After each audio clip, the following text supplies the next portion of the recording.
Speaker's Corner with Rod, who is one of the regulars here, and he's very passionate about what he does, and he's here every week. Every fortnight. Every fortnight, sorry. Yeah. I see him here a lot, and it seems like you're every week. But yeah, he's here very passionate about what he's campaigning for. Do you want to tell us what it is, Rod? I'm a men's rights activist and anti-feminist. And, feminism's an ideology, men and women are people.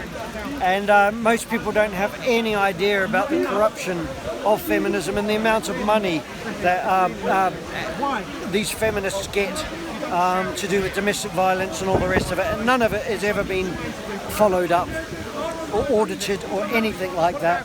We need shelters for battered people, but the amount of money they get is just unbelievable.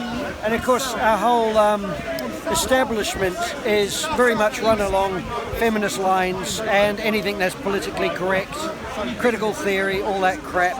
And people are lied to about from domestic violence right through to everything. The Duluth model. Where does most of their money come from? Is there other foreign interest groups funding these feminist organisations within the UK? A lot of groups, a lot of charities, feminism, but the taxpayer, the shelter movement gets almost 300 million a year. Half of that goes on wages. It's never been audited. It's the people themselves who decide how much they get. And we have people, we have a woman who's an ex-Muslim woman crunching numbers on the amount of cash they get. So would you say that this feminism is one of the big factors what's helped break down and destroy Christianity? Oh, it's in the forefront. It was one of the first tools used to undermine our whole society. The victim narrative and the persecution myth. And when you look into things in a bigger picture, you realise where all that kind of crap comes from, whether it's race, religion or whatever. It's where people can say, I'm a victim, you owe me, and I want equality, even though I'm not prepared to do the work. I don't see it's basically turned into like an anti-man hatred campaign. Always has been. And we've got some of the feminists now from the 1970s, and they're old women now, and they're admitting that they were just doing propaganda.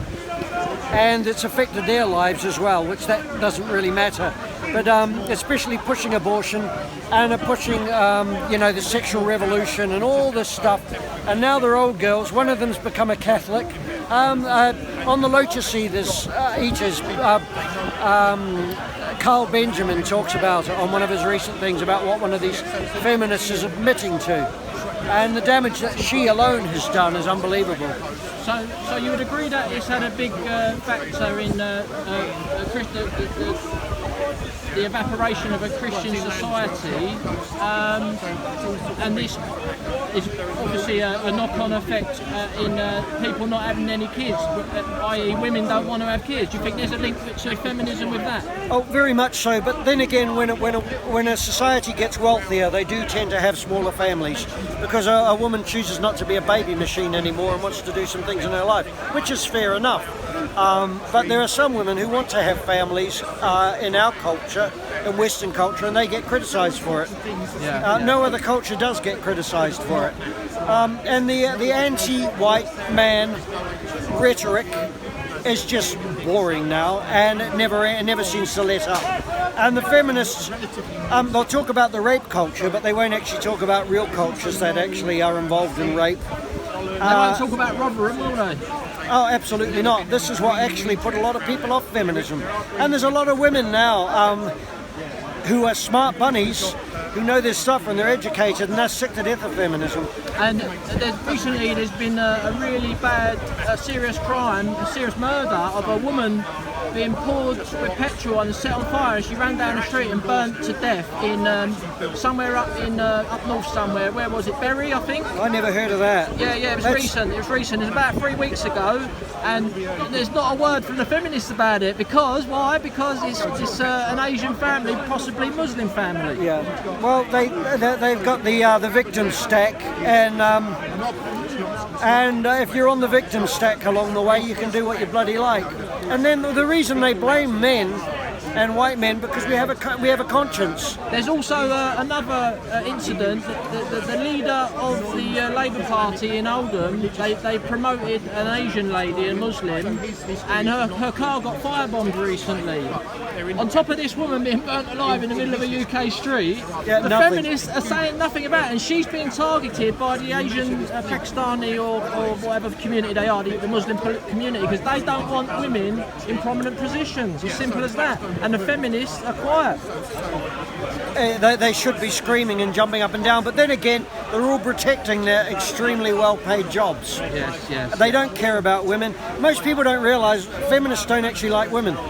They don't actually like feminine women who like men, who want to have families, who love their children. They're anti-family, they're anti-marriage. Anti-white? Anti-white, anti-fathers. Anti-heterosexual? Yep, all this. But the funny thing is there's now a big battle amongst the feminists between the first and second waves and the third and fourth waves to do with trans women. Oh my God. And as I say to these first and second wave feminists, you created this. Who said gender's a construct? You did. And now you've been chased by it and you don't like it. And here and there we get a few predators go into women's spaces and they're screaming. And they say, well, what have you done to men's spaces? You've completely invaded them. And now you're moaning about your spaces being invaded, and you created this. And no mention about Muslim-only women swimming pools. That happens quite a lot nowadays. Well, they don't question the hijab or anything like that. They don't question anything. If it's touchy, they go for the easy target, which is their own men. Yeah. Okay then, so just to wrap it up, anything else you want to add? Not really. Thanks for doing a quick video with me. And so where do you think it's all going to end, this feminism? Is it dying out, or is it still on the rise? They're digging their heels in and people are waking up to what a load of crap it is. And the other thing is a lot of people, now we can't afford, working class people can't afford to have their own home now. Women are getting tired of it as well. Men are waking up. Yeah, okay then Rod, thank you for joining me. And this is Patrick McGuinness at Speaker's Corner. Doing a quick film with Rod on his anti-feminist stall. From my